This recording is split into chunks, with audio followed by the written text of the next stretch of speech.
ગુજરાતમાં સ્થાનિક સ્વરાજ્યની ચૂંટણીને લઈને લોકોમાં ભારે ઉત્સાહ જોવા મળી રહ્યો છે। આવનારી 26 તારીખે મતદાનની તારીખ હોવાથી સુરતના અગ્રણી એવા છગનભાઈ લખપતિ દ્વારા લોકોને અવશ્ય મતદાન કરો તેવી અપીલ કરવામાં આવી હતી। આવતીકાલે મતદાન છે ને તો દિવાળી જેવું વાતાવરણ છે। દિવાળીમાં જે ખુશાલીઓ એટલી ખુશાલી આજે જનતામાં છે અને જનતા ત્યારે મતદાન કરવા માટે તત્પર છે। છતાં પણ જનતાને આમ મતદારોને વિનંતી છે કે વધારેમાં વધારે મતદાન કરો, ખૂબ મતદાન કરો। ભાજપની ટીમ અત્યારે CR પાટીલ, હર્ષભાઈ સંઘવી, નીતિન ભજીયાવાલા, સાંસદ શ્રી મુકેશભાઈ દલાલ, ગોવિંદભાઈ ભગત, આ ટીમ આખી ગુજરાતમાં અત્યારે કામ કરી રહી છે અને એ ટીમનો વિશ્વાસ આપણે કેળવો છે। એટલે આપણે એમને પૂરેપૂરું મતદાન આપવું જોઈએ।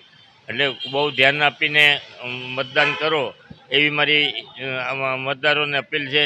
સાથે સાથે ગુજરાતના જે બંગાળમાં મતદાન થયું એના કરતાં વધારે મતદાન ગુજરાતમાં થાય અને ગુજરાતનું નામ રોશન થાય એવી દરેક મતદારોએ પોતાની જવાબદારી સ્વીકારવી જોઈએ।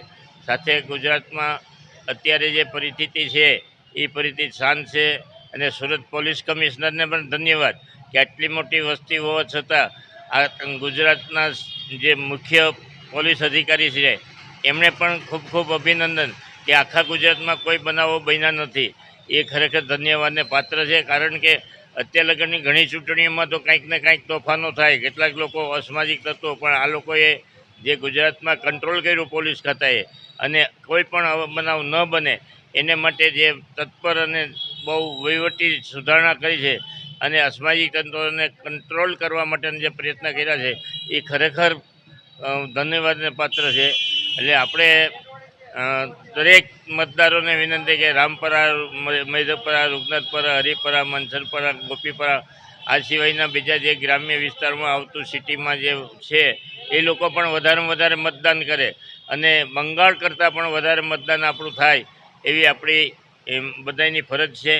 સાથે સાથે આપણા જે માજી કોર્પોરેટરો, ચાલુ કોર્પોરેટરશ્રીઓ, ધારાસભ્યશ્રીઓ બધાએ તનતોડ મહેનત કરી છે અને અત્યારે એક જ વાતાવરણ છે, માત્ર ભાજપ, ભાજપ ને ભાજપ।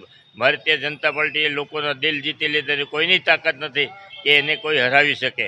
એટલે આપ સૌ એમાં સહયોગી થશો એવી અપેક્ષા સાથે છગન લખપતિને સાદર વંદન। કેમેરામેન હર્ષદ પાટીલ સાથે સુનિલ પાટીલ, સમય મીડિયા ન્યૂઝ, સુરત।